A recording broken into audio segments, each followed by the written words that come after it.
Hi there, and a really warm welcome to this explainer. You know, if you or a loved one have recently received a cancer diagnosis, I know just how absolutely overwhelming and terrifying that can feel.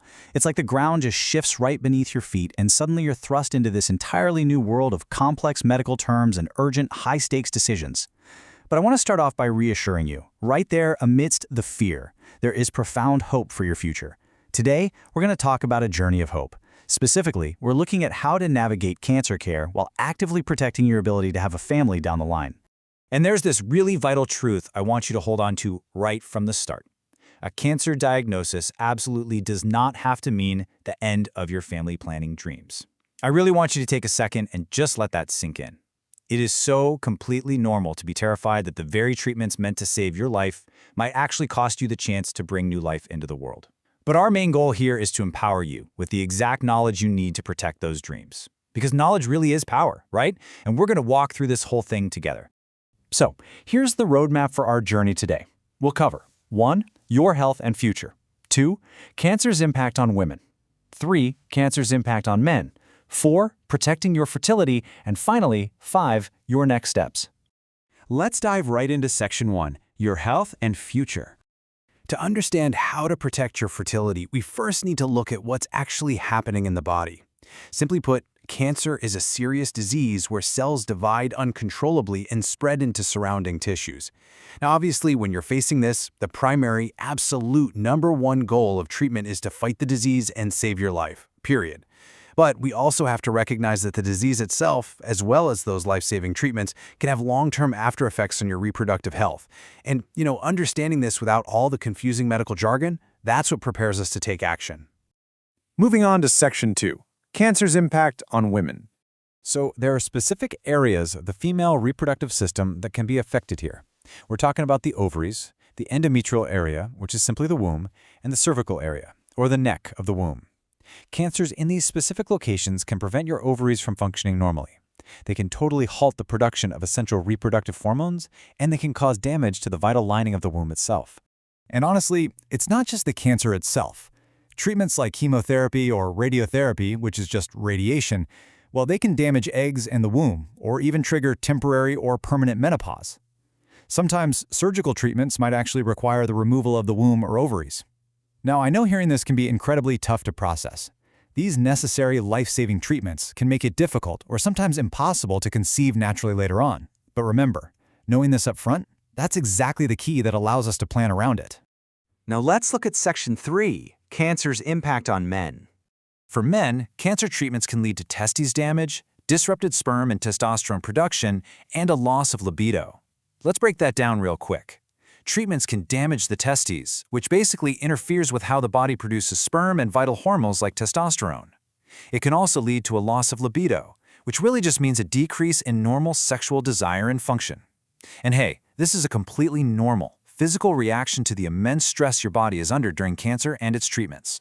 Furthermore, nerve and blood vessel damage in the pelvic area, whether from the cancer itself or the treatments for it, can cause difficulty with erection or ejaculation. I want to reassure you that bringing up this sensitive topic is absolutely vital. What we're talking about here are just mechanical side effects of treatments in the pelvic area. It's a medical reality, not a personal failing in any way, shape, or form. And knowing it's a possibility is the very first step in addressing it. So just to put all of this into perspective, the risks obviously look a bit different for men and women. For women, the primary risk lies in damage to the ovaries, the womb, the eggs, and a halt in hormone production. For men, it's more about damage to the testes, sperm production, and nerve function. Okay, so that was a lot of heavy information, right? But organizing and knowing these specific realities is exactly what allows us to pivot straight towards solutions. Which brings us to Section 4, Protecting Your Fertility. Right off the bat here, I want to emphasize a deeply hopeful caveat. Not all cancer patients encounter fertility problems after treatment. Every single body is completely unique. Every treatment plan is different. So while we absolutely must prepare for the risks, it is entirely possible that your fertility remains completely intact through all of this. However, if you take nothing else away from this explainer, please let it be this. You absolutely must consider fertility preservation before embarking on your cancer treatment. Because the cancer treatment is unavoidable to save your life, you have to take action prior to starting chemotherapy, prior to radiation, or prior to any surgery.